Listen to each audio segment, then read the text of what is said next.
invasión, en Ezequiel 38 y 39, está revelada por Dios, por el Espíritu Santo, con detalles impresionantes. Es una de las profecías con mucho más detalles que cualquier otra que podamos encontrar en la Biblia, porque se mencionan el nombre de las naciones que vienen contra Israel. Se menciona que es la nación de Israel la que va a experimentar la invasión. Se menciona las condiciones en las que Israel tiene que encontrarse cuando esta invasión tome lugar. Se menciona una guerra tremenda donde va a ser Dios el que intervenga sobrenaturalmente para terminar y destruir el ejército de Gog y todos los magogitas, que son las naciones que se encuentran exactamente al sur de Rusia, que son Uzbekistán, Kirguistán, Tayikistán, Afganistán, y lo más interesante es que se encuentra Ucrania. Entonces, cuando comenzó todo esto, yo he dado ya como 3 o 4 conferencias, las pueden encontrar en internet, en muchas entrevistas también muy buenas, se las recomiendo de veras, con muchos detalles. Expliqué claramente, desde que comenzó esto, que nunca Putin iba a abandonar Ucrania. Ucrania siempre, desde hace más de 2 siglos, ha sido rusa. Casi todos los primeros premiers y ministros de Rusia han nacido en Ucrania, a excepción de Gorbachev. Casi Nikita Khrushchev, todos los demás han nacido en Ucrania. O sea, Ucrania es rusa desde el inicio, pero Ucrania forma parte de los magogitas, que se encuentra en Ezequiel 38. Y todo lo que es la región de Magog es la región del Mar Caspio, del Mar Negro y de las naciones del oriente de Europa, que son Lituania, Estonia, Finlandia, todas las naciones del Mar Báltico. Toda esa zona de la Euroasia y del oriente de Europa era la zona geográfica de los magogitas. En la Biblia no encontramos nombres como Rusia, pero sí encontramos nombres como Irán, que aparece con el nombre de Persia en esta invasión. Y en 1935 se le cambió el nombre a la República de Irán, en el 79 a la República Islámica de Irán.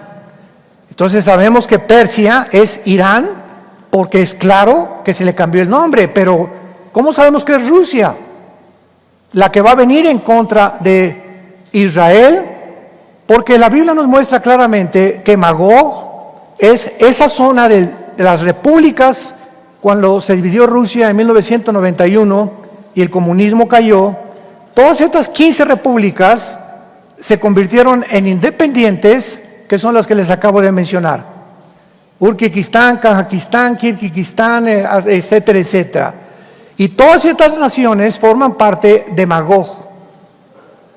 Entonces, el hecho que Putin ahora se haya sentido amenazado por la OTAN, la Organización del Tratado del Atlántico del Norte, que se formó en 1949 para evitar el comunismo en Europa, y el hecho que la OTAN no haya respetado anteriormente el tratado que hizo en el Pacto de Varsovia, y el cual confirmó Gorbachev, de que la OTAN no iba a avanzar ya hacia las naciones del Oriente cercanas a Rusia, hizo que este presidente de Rusia se sintiera amenazado.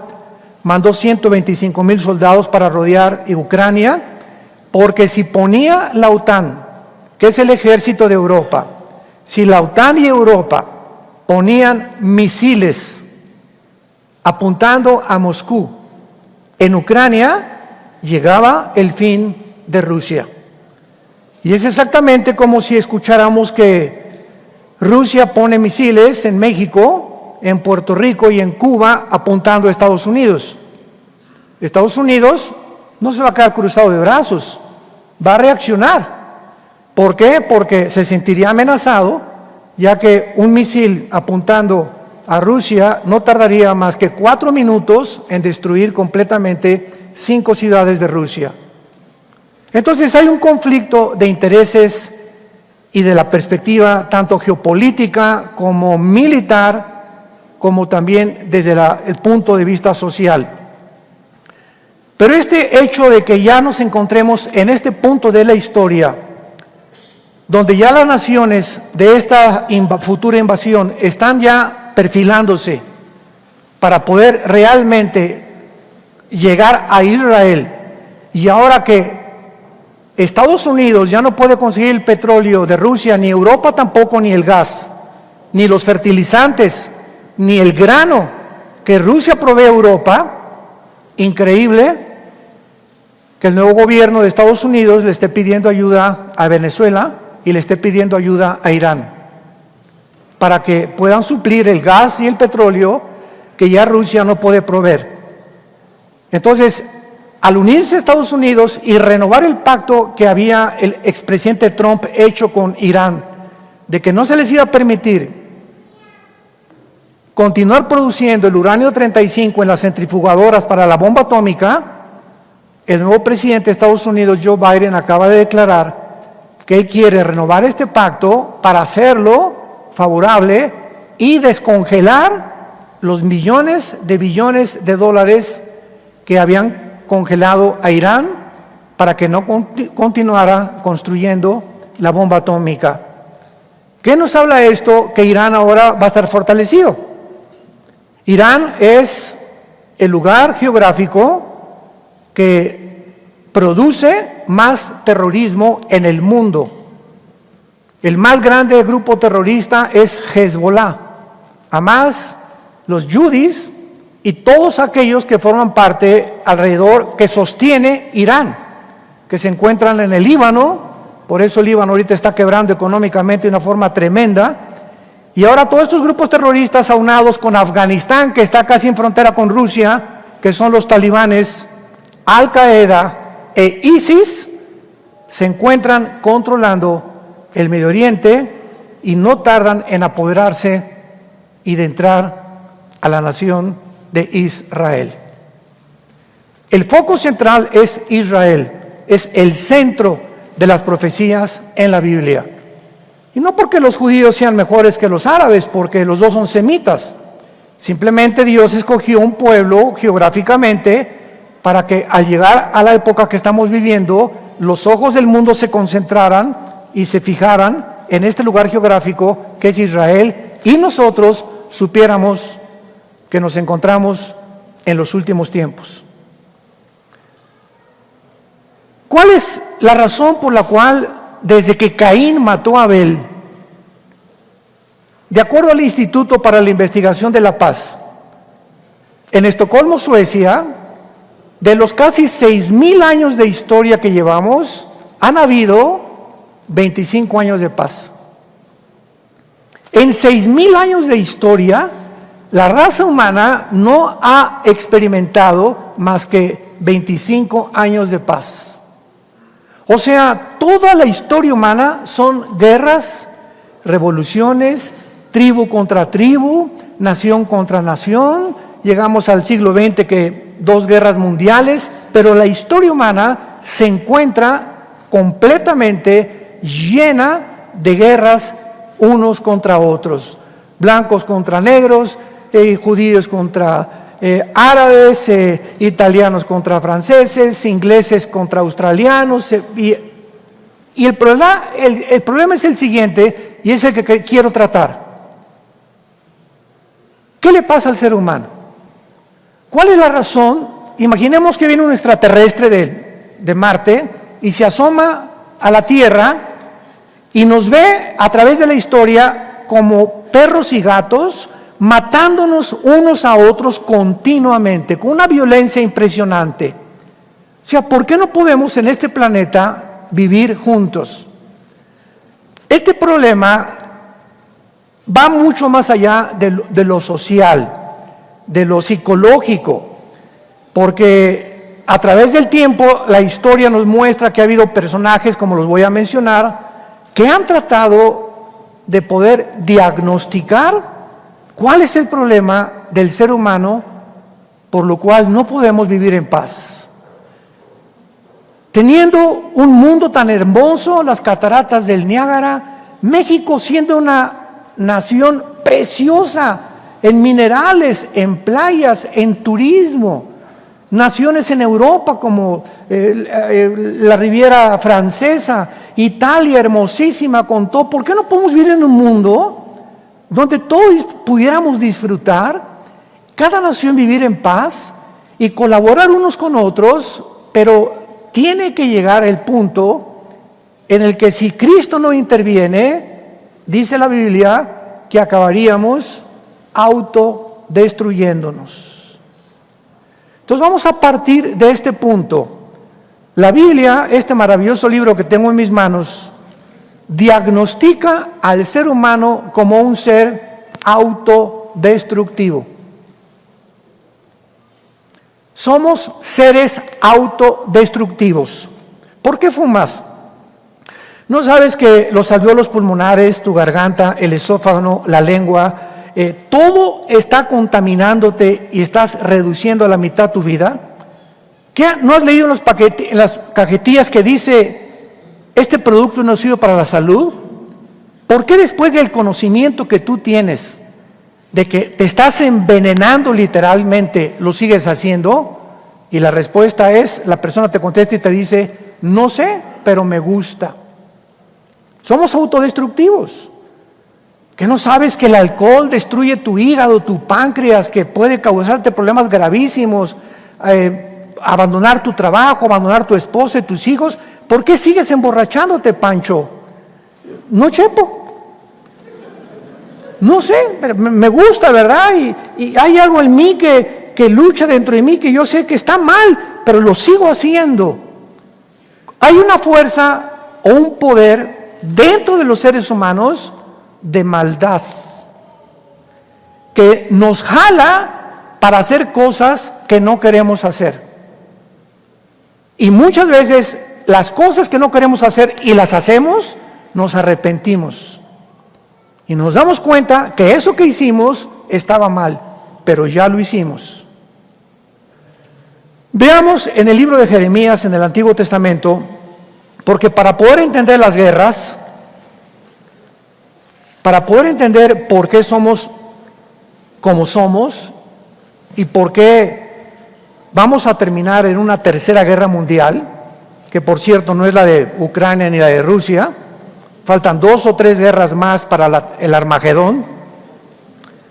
Tenemos que entender la naturaleza del ser humano, porque tenemos que partir del punto de quién produce las guerras, nosotros, ¿verdad? ¿Cuál es el problema que tenemos?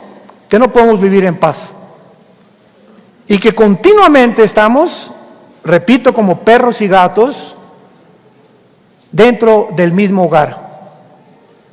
El esposo contra la esposa contra el esposo, los hijos contra los padres contra los hijos, los ciudadanos contra el gobierno contra los ciudadanos. Es un conflicto tremendo que existe en la naturaleza humana.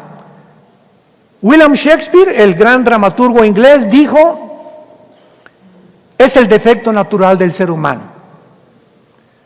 Sigmund Freud, el padre de la psicología moderna, dijo, el problema humano se encuentra en su medio ambiente y en su sexualidad infantil. Carlos Marx, antes de Freud, dijo, 1850 aproximadamente, en su libro, que hizo, bueno, de todos los tomos que él escribió, Marx escribió, el problema del ser humano es la lucha de clases. Mientras el capitalismo raye en la avaricia, no va a poder dejar vivir a los pobres. Entonces, la clase proletariada tiene que terminar con la clase burguesa, y con esta lucha de clases, cuando el proletariado derribe a los capitalistas y a los explotadores, el mundo vivirá en paz. Para él el problema era de carácter económico. Y así podemos seguir buscando opiniones de escritores, filósofos, dramaturgos, que jamás podrían descubrir el problema del ser humano. Porque ¿quién es el que nos conoce y quién fue el que nos creó? Dios. Y nos dejó este libro maravilloso para que pudiéramos comenzar a conocernos. Cuando invitamos a Cristo a nuestra vida, Porque al entrar Cristo a tu vida, se nos caen las vendas, el Espíritu Santo nos comienza a quitar todas las tenebrosas y las ideas y tinieblas que invaden nuestra mente. Vamos a verlo claramente y comenzamos a ver el panorama más claramente. Y podemos comenzar a entendernos. Y cuando nos comenzamos a entender por qué hacemos lo que hacemos, estamos ya a punto de poder comenzar a luchar contra el enemigo más grande que existe contra nosotros, que somos nosotros mismos. Tu enemigo más grande no es tu esposa, no son tus padres, no es tu esposo, no es el comunismo, no es el gobierno. El enemigo más grande de nosotros está dentro de nosotros. Como escribió un filósofo alemán, el hombre es el lobo del hombre. Así que no busques por afuera el mal. Es que yo tengo la culpa por la infancia que tuve. Mi mamá era prostituta, mi papá era traficante de drogas, soy el producto, me crié en un orfanatorio desde niño y por eso soy delincuente, por eso estoy en odio contra el mundo, por eso no creo en nada, etcétera, etcétera. No es cierto, no es cierto, no es cierto. Ese es el engaño. Pero cuando descubres que no es cierto, que no está fuera de nosotros el mal por lo que somos, sino dentro de nosotros, comienzas a convertirte en una persona responsable. Tú nunca serás una persona madura hasta que no reconozcas que lo que eres es porque tú lo has escogido ser. Y no es el medio ambiente, no es el conductismo, no es el humanismo. Tú eres lo que eres, y si creciste en un orfanatorio, y si tu mamá fue prostituta, y si tu padre fue traficante de drogas, y te han violado cuando eras niña, etcétera, etcétera, la gracia de Dios es más grande. Dios en la Biblia nos tiende la mano a nosotros, pobres seres autodestructivos, y nos dice: déjame levantarte de la condición en la que te encuentras. ¿Me permites? ¿Me das permiso de entrar a tu vida? Porque no hay ninguna otra medicina más que la sangre de Cristo. Dice Jeremías 17:9, lo voy a leer tal como está escrito y después vamos a analizarlo en el lenguaje original hebreo. Y dice así, Jeremías 17:9, engañoso es el corazón más que todas las cosas y perverso. ¿Quién lo conocerá? Yo, Jehová, que escudriño la mente, que pruebo el corazón, para dar a cada uno según su camino, según el fruto de sus obras. Cuando nosotros venimos a las palabras originales en el hebreo, encontramos una revelación impresionante, porque en el hebreo cada palabra tiene aproximadamente 4, 5, hasta 6, 7 sinónimos. Por ejemplo, la palabra shalom significa paz, estabilidad, seguridad, bienestar. Abarca un espectro de características que cuando decimos paz, pues no sabemos más que qué es paz, ¿verdad? Pues estar quieto. O no meterme con nadie, estar en paz, ¿no? Pero cuando ya entramos al original y estudiamos la Biblia, que es maravillosa, descubrimos como lo que vamos a descubrir ahorita. A los que les interese, apunten lo siguiente. La palabra engañoso es la palabra griega akov, A-Q-O-B de Víctor, akov, engañoso, que significa chueco o torcido. Se van a sorprender después todo lo que dice aquí. La palabra corazón es la palabra hebrea, L de Lola, E de Enrique, B de Víctor, Lev, que significa los sentimientos, las emociones, la voluntad y el intelecto. ¿Estamos profundizando? Ahora, la palabra perverso es la palabra anas, como suena, A-N-A-S, que significa imposible de curarse o incurable. Vamos a juntar todo lo que acabamos de decir. Nacimos chuecos. Nacimos torcidos. Mi esposa y yo ahorita estamos disfrutando a nuestra nietecita Ana Sofía, que tiene 1 año y meses, y no se imaginan, ahorita ya está caminando, ahorita es la niña más peligrosa de su casa, cuando comienzan a caminar los bebés. Pero nos damos cuenta, en un bebé de 1 año más o menos, que yo soy la reina y aquí me hacen aquí lo que yo quiero. Y si no, y demandan y piden y gritan, no me gusta la comida, y le escupen de la boca, pero tienen que traer la atención y si no la estás entreteniendo, chilla. Y a los 2 años que ya caminan un poco más, son los dictadores más grandes de su casa. Yo le decía a nuestra hija Natalia, ¿verdad? Uno de los problemas que un padre cristiano tiene que tener, que tenemos que enfrentar, es darnos cuenta que desde que nacemos con la tendencia a que nos den gusto. Yo soy el rey, yo soy la reina. Y tenemos que ir poco a poquito, con la sabiduría que Dios nos da en la Biblia, a los bebés, y cuando van creciendo a 4 o 5 años de edad, irles demostrando que no son dueños ellos totalmente de lo que siempre les tenemos que dar gusto. Yo recuerdo hace 3 o 4 días estábamos desayunando en la casa de ustedes, tenía aquí a Ana Sofía aquí, y de repente la agarré aquí y me dijo, me quiero bajar. Le dije, no, aquí te quedas. Y que no. Y a la segunda vez volteó y sintió y se quedó sentada. Pero comenzamos a decirles y a imponerles poco a poco, no vas a mandar siempre. Poco a poquito, esa es la sabiduría que Dios nos da. ¿Pero por qué? Porque desde que nacemos con la tendencia a el mal. El mal lo traemos desde que nacemos. Nacemos gritando, chillando desde que nacemos. Vivimos llorando y nos vamos de este mundo llorando también. Nacimos chuecos, torcidos y nuestras emociones, nuestros sentimientos, nuestra voluntad y nuestro intelecto están completamente torcidos y están desviados completamente de la voluntad de Dios. Pero lo más terrible de esta autodescripción de nosotros es la palabra perverso, que significa incurable. La Biblia, damas y caballeros, señores sociólogos, psiquiatras, antropólogos que nos están escuchando, la Biblia nos revela que el ser humano no tiene ninguna forma de cambiar su conducta. Pero cuando vino la psicología y la psiquiatría, hace como 1 siglo, ¿qué fue lo que hicieron?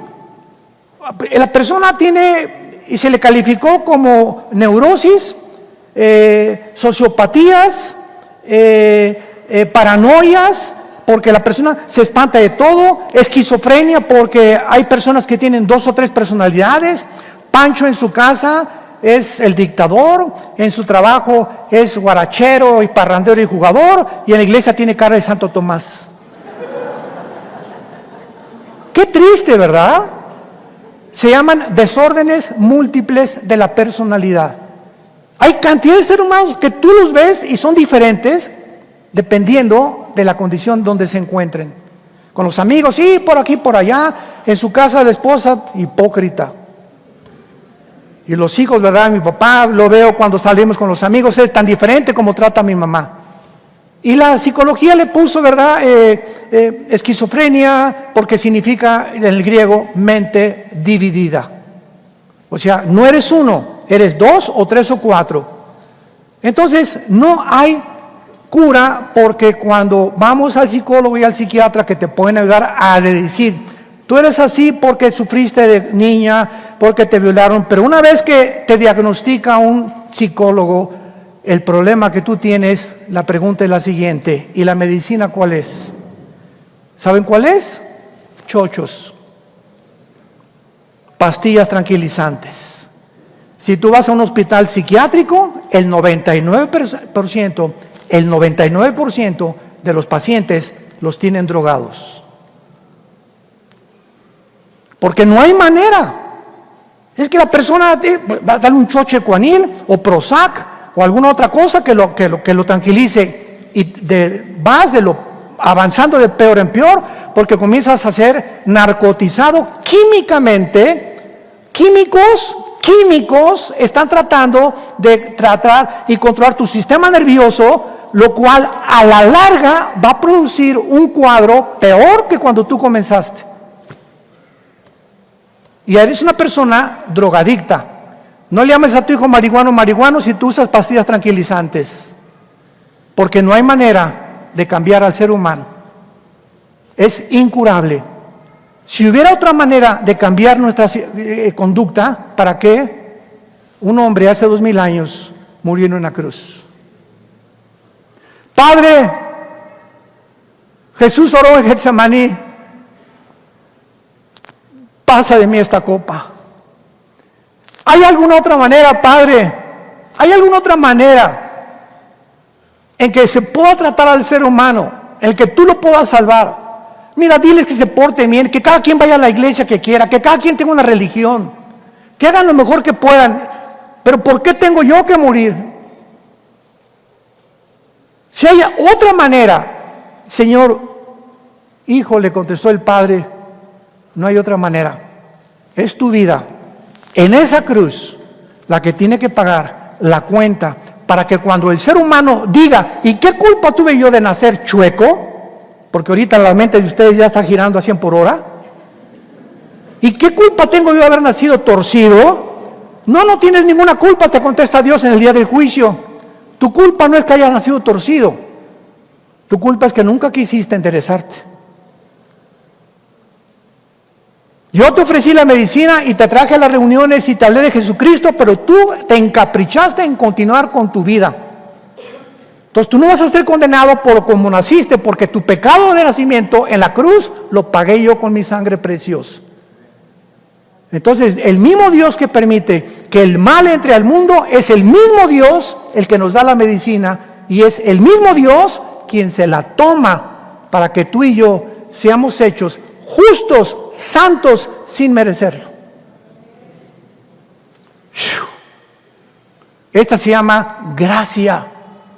La gracia de Dios, que siendo pecadores inmundos, autodestructivos, llega Jesús a mi vida y toma mis pecados y los pone en esa cruz y me dice: ahora Jesús, me dice: ahora Armando, simplemente sígueme.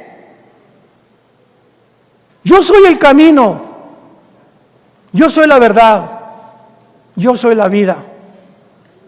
Y puesto dentro de ti el Espíritu Santo, que es el que te va a dar el poder de seguirme, porque es difícil seguirme.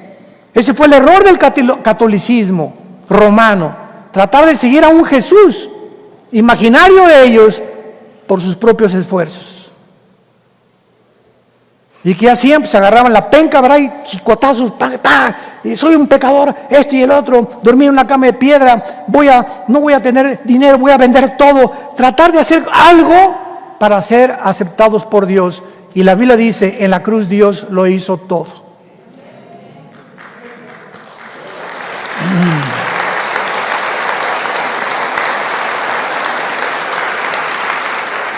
Muy bien. Este estado en que nacimos y esta pecaminosidad en la que nacimos de autodestrucción es la razón de los gobiernos. Dios tuvo que formar, primero fueron tribus, patriarcados, ciudades-estados, y después se formaron las naciones a través de la historia. Pero es esta pecaminosidad la que ha creado la necesidad de controlar el mal y la conducta humana pecaminosa a través de los gobiernos civiles. Entonces, el hecho de que haya gobiernos es precisamente porque el ser humano es anárquico por naturaleza. Imaginémonos que mañana amanece Toluca sin semáforos. Va a haber 50 accidentes. Y yo paso primero, y yo esto y el otro. Entrarían a romper las vitrinas de los comercios, se levantaría el pueblo. Bueno, es impresionante. Entonces, la necesidad de que haya policías y ejércitos y cosas de seguridad es porque el ser humano necesita desgraciadamente, por nuestra naturaleza, ser controlados. Vayamos a Génesis capítulo 9, en el Antiguo Testamento. Y claro, ¿verdad?, que precisamente por esta maldad que tenemos, muchos gobiernos, no se adelante, lo vamos a explicar todo, han abusado de la autoridad que se les ha dado y van a ser responsables delante de Dios. Pero es imposible que el ser humano pueda vivir sin un gobierno. Dice en Génesis capítulo 9, versículo 6. Estas palabras están escritas después de un diluvio universal. Cuando el ser humano, la violencia en la tierra fue extrema, la degeneración moral del ser humano fue perversa y maligna, donde los padres se levantaban contra sus hijos, donde ya no había matrimonios, donde todo era completamente un caos. Dios tuvo que borrar a una generación completa del mundo entero, y después de que el diluvio arrasó con esta generación, sobrevivieron nada más 8 personas. Noé, su esposa, los 3 hijos de Noé y las 3 esposas de los 3 hijos de Noé: Sem, Cam y Jafet. La Biblia dice que Jafet formó todo lo que es Europa, el mundo anglosajón. Los semitas formaron todo lo que es el Medio Oriente y Asia, Euroasia, Asia Central. Por eso tanto judíos como árabes son semitas. Y Cam fundó todo el continente africano. Así que tú y yo venimos de cualquiera de los 3 hijos de Noé.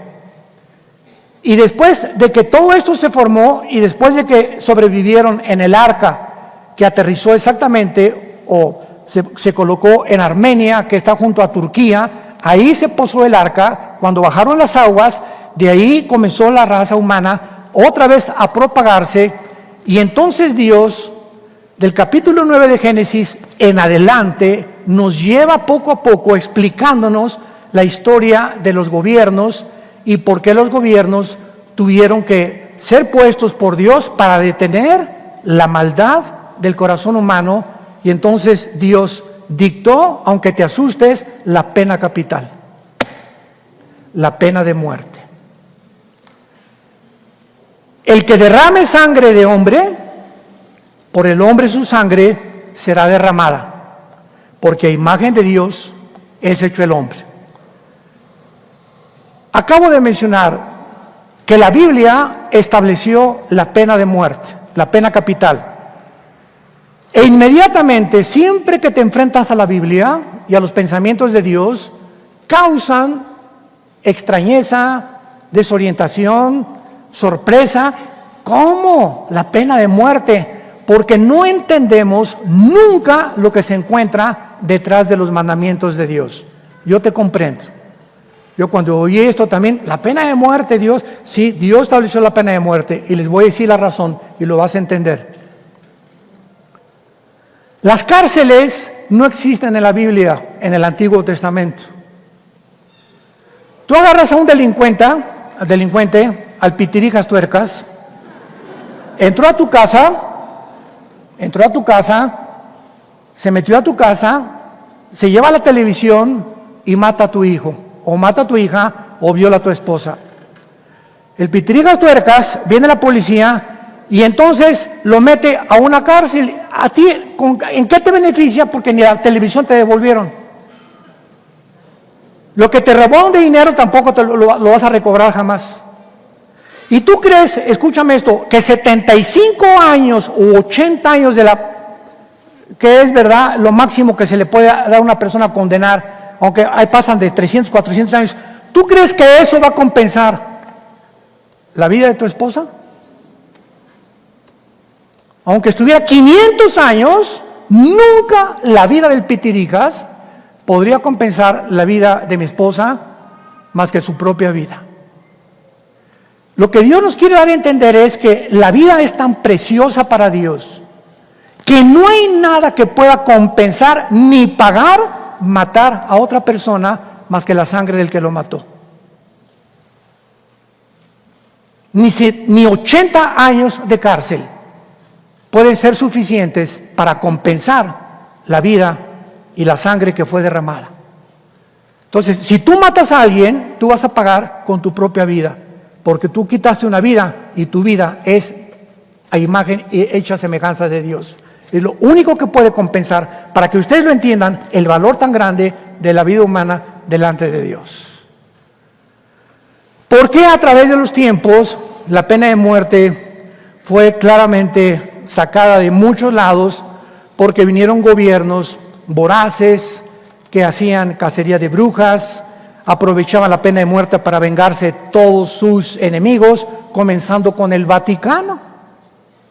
El Vaticano, ¿verdad? Llegó el momento en que tenía el control de Europa por 18 siglos y mandó una orden, salió del Vaticano a Torquemada, en España, que todas las personas que no aceptaran que la Iglesia es la única y que es Roma la que perdona pecados, a la hoguera.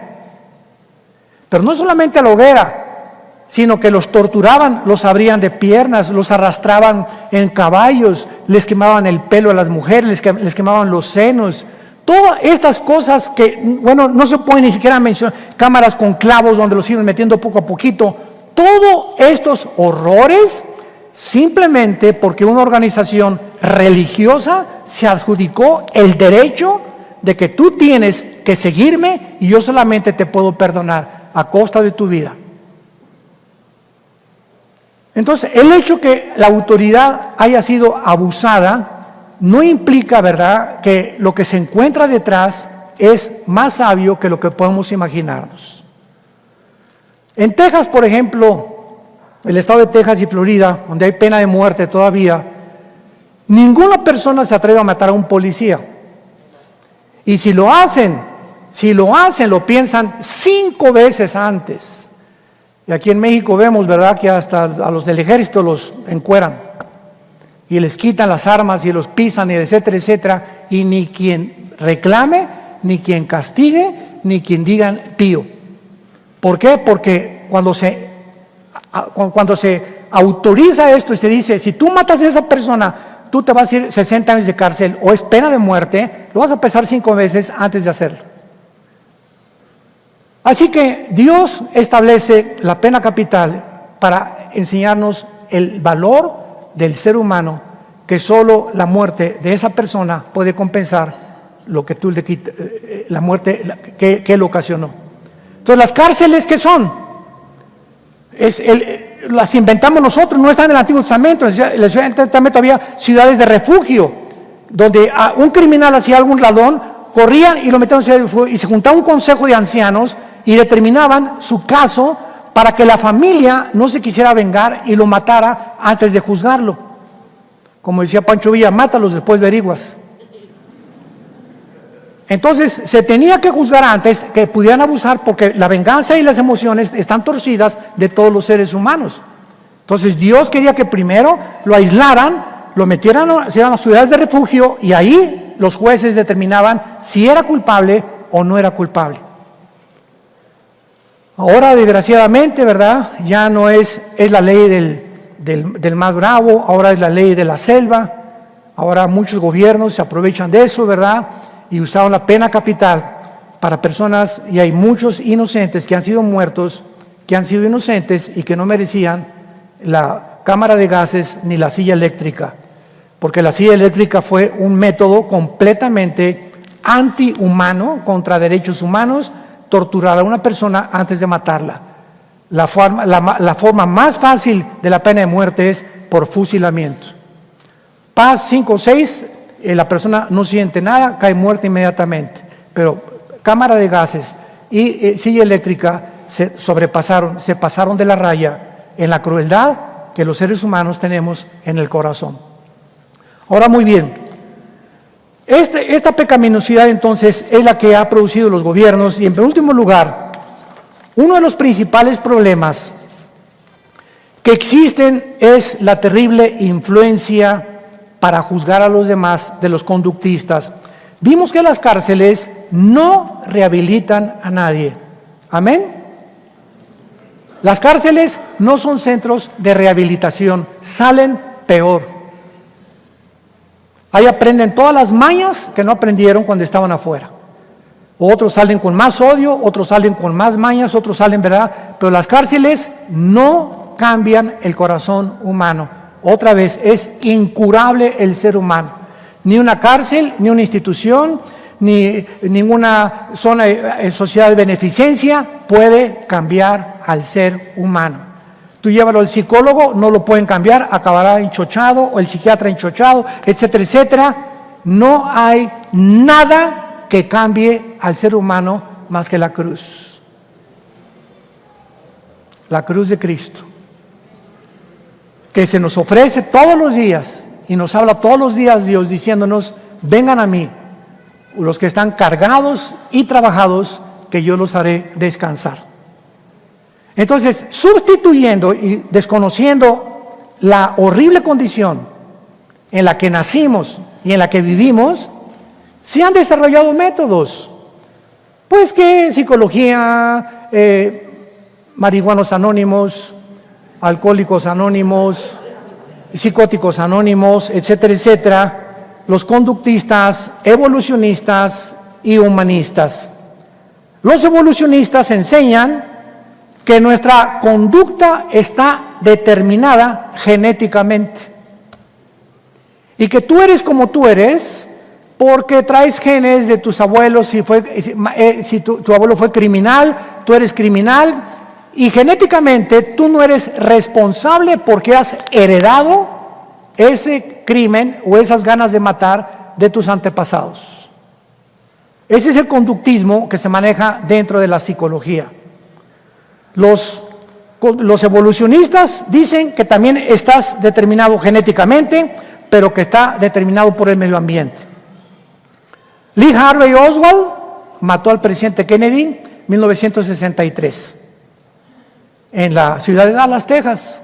Agarraron a Harvey Oswald, estuvo 2 o 3 días que lo estuvieron investigando, e inmediatamente se formó un grupo de abogados para determinar e investigar su pasado, y descubrieron que lo criaron prostitutas a Lee Harvey Oswald, que fue un niño desechado por su familia, que después se fue a Rusia, etcétera, etcétera.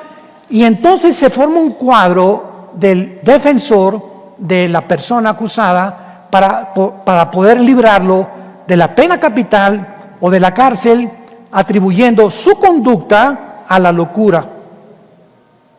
En lugar de la cárcel, determinamos que está loco y probamos que está loco, y que es el resultado de su medio ambiente. Se escapa de la cárcel, de la muerte, y se va a un hospital psiquiátrico de por vida. Y ahí lo drogan hasta que se muera.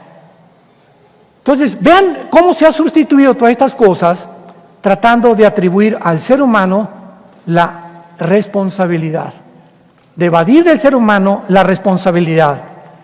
La responsabilidad humana ya no es tomada en cuenta en los nuevos sistemas judiciales debido a la influencia de estas perspectivas seculares. ¿Dónde podríamos encontrar entonces, damas y caballeros, la responsabilidad humana en un sistema que argumenta, sígueme con cuidado, que nuestras acciones son el resultado de la herencia y el medio ambiente? Entonces, no somos responsables, ¿no? Fue mi mamá, mi papá, mis hermanos que me hicieron así, donde me levantaron de la basura, etcétera, etcétera. Yo no soy responsable. Vamos a terminar leyendo en el libro de Ezequiel, capítulo 18, lo que la Biblia dice acerca de la responsabilidad del ser humano.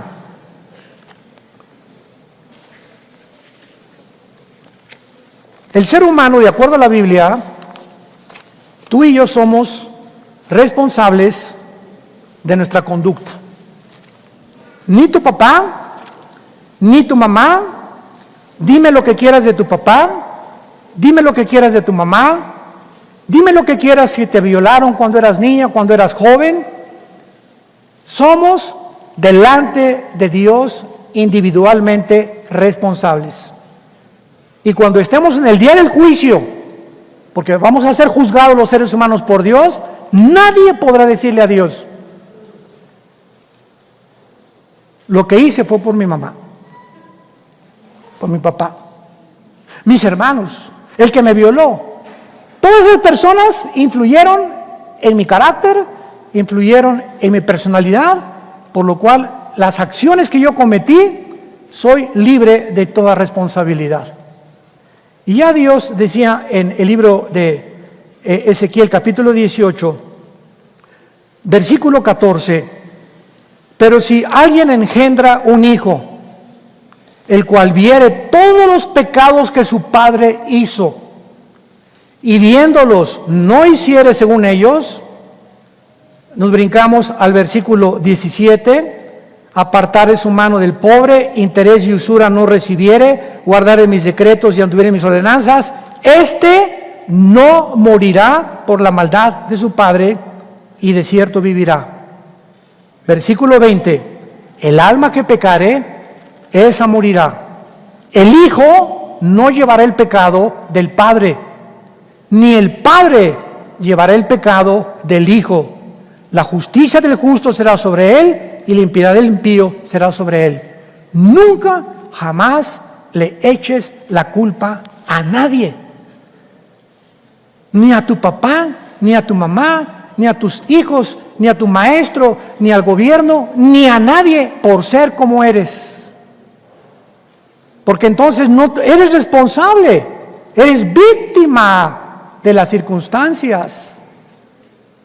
Dice la Biblia que cuando un padre es malo, cuando la mamá es mala, no heredamos el castigo. Podemos heredar, si tu papá fue diabético, la diabetes, problemas del corazón, puedes heredar brujería si tu mamá fue bruja, puede haber un espíritu que esté operando a través del hipnotismo contigo, leyendo las cartas, etcétera, etcétera. Pero el castigo por eso no lo llevas.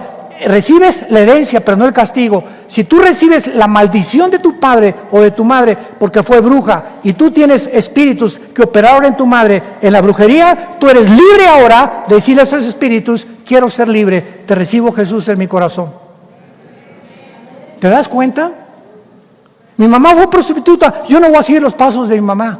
Mi papá fue de lo peor, golpeaba a mi mamá enfrente de nosotros, etcétera, etcétera. Yo no quiero con mi matrimonio ser igual que mi papá, ni ser macho camacho como mi papá lo fue con mi mamá.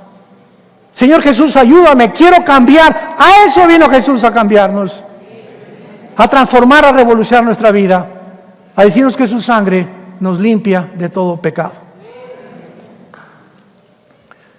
Te damos gracias, Señor, en esta mañana por tu palabra bendita, que lámpara es a nuestros pies, lumbrero a nuestro camino.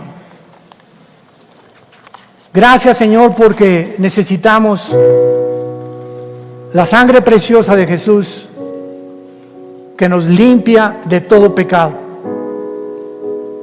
La Biblia te dice en esta tarde que si tus pecados fueran como el carbón, y tú le dijeras a Dios esta mañana: Señor, he matado a 30 personas, he tenido 8 abortos, maté a mi padre y a mi madre, maté a un hijo.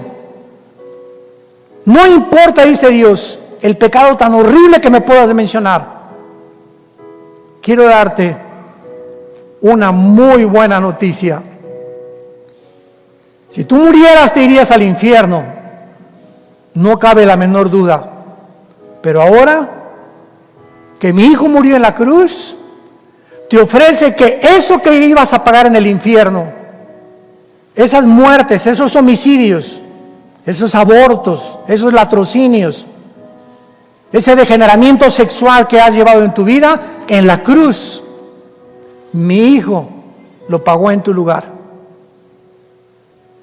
Y ahora yo te ofrezco, porque te lo regalo, no te cuesta nada, te lo regalo, que tú seas la persona que yo quiero que tú seas, simplemente abriendo tu corazón y diciéndome: Señor, ten piedad de mí, miserable pecador. Reconoce que me has ofendido, reconoce que tus maldades te pueden llevar al infierno si te mueres, y acepta el regalo de la gracia de mi Hijo Jesucristo en tu lugar. Y en este momento dile: Señor, perdóname. Tú conoces mi vida y todo lo que he hecho en mi pasado, pero ahora creo que en esa cruz tu Hijo Jesucristo pagó una cuenta que yo merecía pagar. En mi lugar la pagó Él con su sangre, con su vida, para que de esta manera yo pueda recordar que de tal manera, tan grande manera me has amado, que diste tu vida en mi lugar. Siendo yo un pecador, una pecadora miserable, que no merecía nada más que la condenación eterna, me levantas y me haces un trofeo de tu gracia para ahora comunicarle al mundo mi testimonio, que hay perdón en la sangre del Hijo de Dios, en quien oramos y te damos las gracias. Amén.